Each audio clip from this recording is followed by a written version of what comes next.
Hey everybody, it's Chris over at Dixieland Farm, and today I'm going to show some recent vinyl pickups. Chris, you bought records? Yeah, I bought records. So anytime I go back home to visit family, I usually try to meet up with my college friend Tom. So friends for 30 years plus. And then nearby is Joe Mayo's record store, Infinity Records. I told Joe, hey, I'm stopping by. This is when I'll be there. He showed up. We talked a little bit. Got to hang out with my friend Tom. I have a very short window when I go away, but luckily I had a car this time. Unluckily, the reason why I had a car is because our flight was canceled.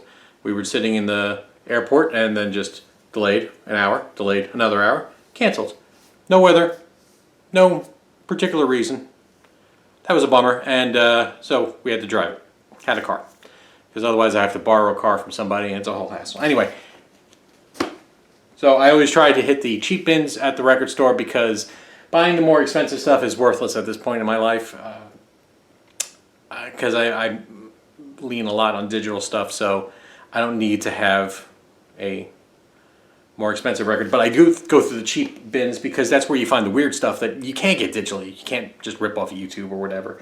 And one of them was Archies, Jingle Jangle. So people left in Joe's comments. I showed some of these videos, by the way, on Joe's video, the record store reality video.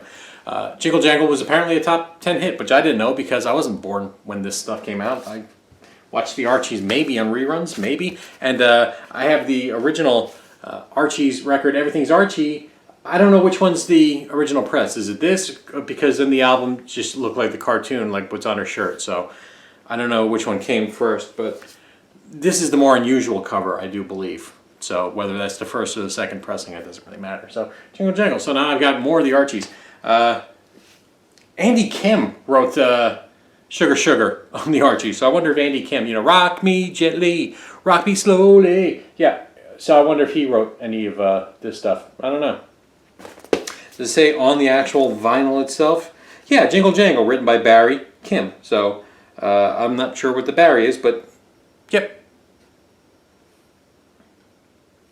So yeah, Andy Kim wrote definitely some of this stuff. Producer Jeff Barry. So there you go. And then yeah, on side 2, he wrote some more songs. So weird little detail of a guy you don't even know. Picked up. I show this Uncle Remus. This is problematic. This is racially problematic, which is why they're getting rid of the Song of the South overlay on Splash Mountain and changing it to Princess and the Frog. So this was bad back then, it's bad now. But that doesn't mean I don't collect Disney stuff and I don't adore this stuff despite its problematic past. And that's the way Gen X is. We recognize it, but we don't do anything about it. Leave that to the millennials and Gen Z, who are better people than we are. So like I said in the video, this was $1.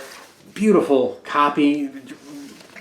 Children's records you never see in this condition. So this is the soundtrack to Song of the South, opposed to what I already had, which is Brer Rabbit here, which has songs from Song of the South, but it's not the soundtrack.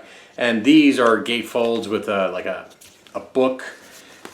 I don't want to rip it, but so a kid can kind of follow along and read and stuff like that.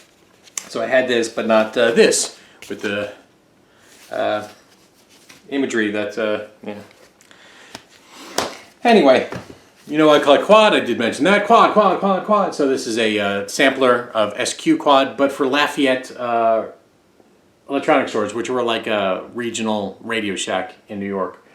And there's a good chance that these songs are just another quad record I already have sampler, and it's just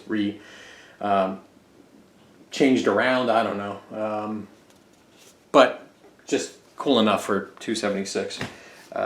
Jerry Rafferty, Night Owl. So Jerry Rafferty has 2 good albums. The City to City album, which has Baker Street. So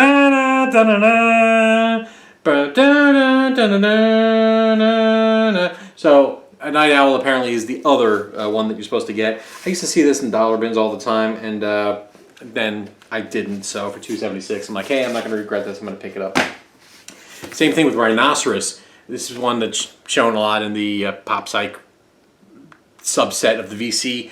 And that's not what this is. Also, this I think is kind of more like blues rock anyway.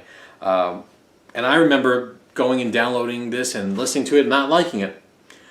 But the cover is really cool, and for $2.76, and maybe I didn't give it a good enough chance. Maybe I was expecting Psych, and then it's more like whatever that chicken foot thing record I've got over here. I don't know. Yeah, this one. So this is like a blues rock kind of thing, and so these are like peas in a pod, I believe. So yeah, on Elektra though. So you can always grab stuff on Elektra, especially the 60s Electra. So 68, cool. All right, and Association Live. I didn't need this, but it was a double album and cool gatefold. And this is when they're no longer like a pop, folk pop, whatever group, and they started going into more country rock towards the end of their career. And I've got that stuff too. Like I think. They go into a Psych thing, and then they go into, like, I think country rock, right? There's or is that the Beau Brummels? I don't know. So that kind of association to finish off the collection, sure, why not? $2.76, and look at that, zigzag. So that means you would freak out as a hippie that they had a pot reference, the association. You're like, oh, okay, they're cool. Well, they're not cool. They're the association. Don't be fooled by them. And in the back here, there's different companies. There's TWA, Holiday Inn. You got Do Not Disturb and Hertz rental car pressed in there. I don't know.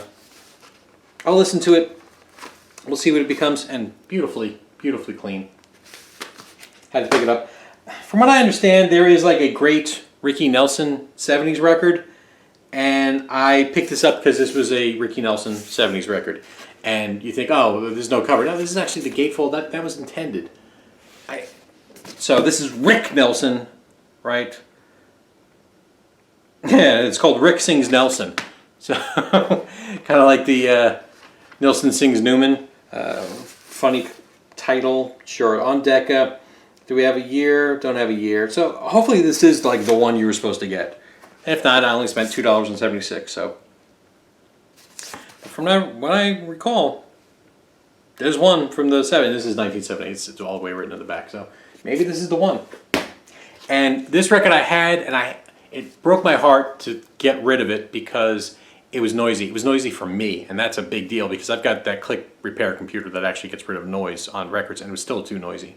So this is Hot Tuna, and out of all the Hot Tuna records, I don't really actually love Hot Tuna. I like Hot Tuna. I don't really listen to Hot Tuna, but this is a good Hot Tuna record. And is it Dynaflex? Well, it sure is. Beautiful condition, no scratches. If it's noisy, this hopefully my click repair computer can get. This is a live set.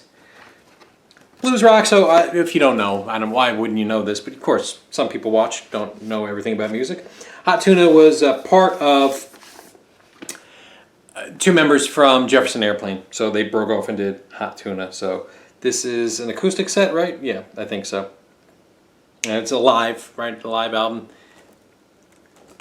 Great. So that should complete what I need from Hot Tuna.